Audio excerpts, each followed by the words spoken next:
Hello viewers, আশা করি ভালো আছো। প্রতিবার এনে আপনার সামনে নতুন আরেকটি ভিডিও নিয়ে চলে আসলাম। আজ আলোচনা করব আপনারা যারা উপবৃত্তি পান অথবা উপবৃত্তির জন্য নতুন আবেদন করেছেন ষষ্ঠ থেকে দ্বাদশ শ্রেণী পর্যন্ত, ঠিক আছে, তাদের উপবৃত্তি নিয়ে নতুন একটি আপডেট নিয়ে এসেছি, ঠিক আছে। তার জন্য আমরা চলে যাই যে সরাসরি সেই নোটিশ বোর্ডে। সেখানে দেখতে পাচ্ছেন যে প্রধানমন্ত্রী শিক্ষা সহায়তা ট্রাস্ট, ঠিক আছে। আমরা কিন্তু যা উপবৃত্তি পাই সে প্রধানমন্ত্রী শিক্ষা সহায়তা ট্রাস্টের মধ্যে তাদের জন্য, ঠিক আছে। এটি কিন্তু ক্লাস 6 থেকে শুরু করে দ্বাদশ শ্রেণী পর্যন্ত সেই উপবৃত্তিটা কিন্তু অনেকেই কিন্তু পায়, ঠিক আছে। তারা যে একটা সমস্যা, যখন উপবৃত্তিতে টাকা দেওয়া হয় তাদের একটা সমস্যা দেয়, অনেকের আসে অনেকের আসে না, ঠিক আছে।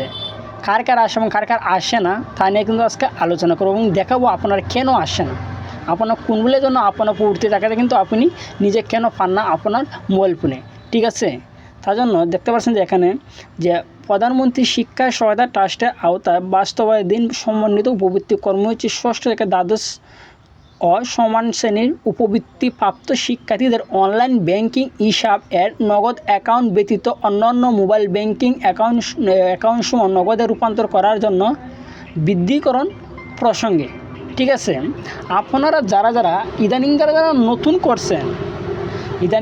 নতুন করছেন যে উপবৃত্তি ট্রাস্টে যে নতুন যারা উপবৃত্তির আবেদন করছেন তারাই কিন্তু নগদেই কিন্তু তারা অ্যাকাউন্টটা ক্রিয়েট করেছেন, বা এর আগে যারা আছেন 1 থেকে 1.5 বছর আগে, অথবা যারা উপবৃত্তির জন্য আবেদন করেছেন বা উপবৃত্তি পান আপনি 1 থেকে 2 বছর ধরে, আপনারা কিন্তু ইদানিং অনেকেই কমেন্ট করতে যাবে আমার উপবৃত্তি আসে না যখন উপবৃত্তি দেওয়া হয়, ঠিক আছে। কারণ তাদের আসে না, কারণ তারা অনেকের কিন্তু আগে যে অ্যাকাউন্ট ক্রিয়েট করা আসলে সেগুলো আসলে যে বিকাশ, রকেট, উপায়, শেয়ার কেস এগুলো দিয়ে আগে আইতো, কিন্তু এখন কিন্তু বর্তমানে যে নতুন আপডেটটা সেটা কিন্তু একমাত্র নগদই সরকারি যে কোনো টাকা উপবৃত্তি টাকা পাইতে গেলে কিন্তু আপনার নগদ অ্যাকাউন্ট থাকতে হবে, ঠিক আছে।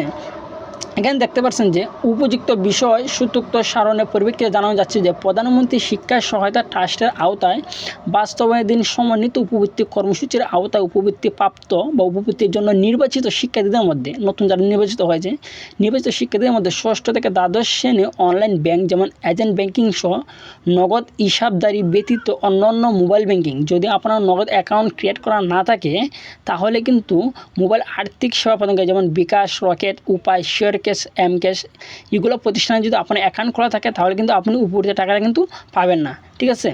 তার জন্য কিন্তু সেই তারিখটা কিন্তু ছিল যে আপনি যে বিকাশ যদি আপনার থাকে, ঠিক আছে, তাহলে আপনি কীভাবে নগদ করবেন, ঠিক আছে। নগদ করার সময়টা দেওয়া ছিল 8 তারিখ থেকে 10 জুন পর্যন্ত কিন্তু, ঠিক আছে, নির্ধারিত করা ছিল। কিন্তু অগ্রগতির বিবেচনায় শিক্ষা প্রতিষ্ঠানের পর্যায় হতে উপবৃত্তি প্রাপ্ত শিক্ষার্থীদের তথ্য আপডেট করার জন্য সময়সীমা আগামী 27 জুন 2024 তারিখ পর্যন্ত বৃদ্ধি করা হয়েছে, ঠিক আছে। এ সময় কিন্তু 8 থেকে 2 দিন কিন্তু তারা দিয়েছিল যে আপনি যে বিকাশ অথবা শেয়ার ক্যাশ অথবা উপায় অথবা রকেট আপনি আগে যেভাবে টাকাটা পেতেন উপবৃত্তি সেটির জন্য সময় ছিল 2 দিন যে আপডেট করার জন্য, ঠিক আছে। মানে আপনি নগদে রূপান্তর করবে কীভাবে, তারা কিন্তু সময় বাড়িয়ে দিয়েছে 27 তারিখ মতো। 27 তারিখের ভিতরে কিন্তু আপনি যদি আপনার স্কুলে অথবা কলেজে যদি বিকাশ নাম্বার দেওয়া থাকে সেই বিকাশ নাম্বার চেঞ্জ করে আপনি নগদ নাম্বারটা দিয়ে দিবেন, ঠিক আছে। যে কলেজ অথবা স্কুলের সাথে যোগাযোগ করে আপনি সেই নাম্বারটা দিয়ে দিবেন, ঠিক আছে। যদি আপনি নগদ নাম্বার না দেন, ঠিক আছে, তাহলে কিন্তু আপনি উপবৃত্তিটা কিন্তু আপনার মোবাইল ফোনে আসবে না, ঠিক আছে। আজকে এই ছিল আলোচনা। যদি ভিডিওটি ভালো লাগে থাকে অবশ্যই একটি লাইক দেবেন, আর যদি এই চ্যানেল নতুন দর্শক হয়ে থাকেন তো আপনাদের কাছে রিকোয়েস্ট থাকবে চ্যানেলটি সাবস্ক্রাইব করে পাশে থাকবেন এই ধরনের নিত্য নতুন ভিডিও পাওয়ার জন্য। ধন্যবাদ, দেখা হবে অন্য কোনো ভিডিওতে।